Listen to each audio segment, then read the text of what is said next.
IGS recently hosted a hands-on workshop and live demonstration in Rotterdam, focused on HVTS and automated welding solutions for corrosion mitigation and asset integrity.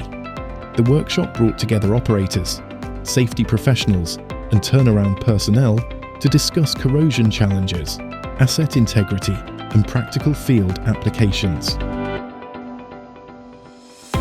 Attendees heard insightful presentations from Colin Bateman and Yelena Rojas, who shared how IGS welding and HVTS capabilities can be engineered to address specific corrosion challenges across critical assets.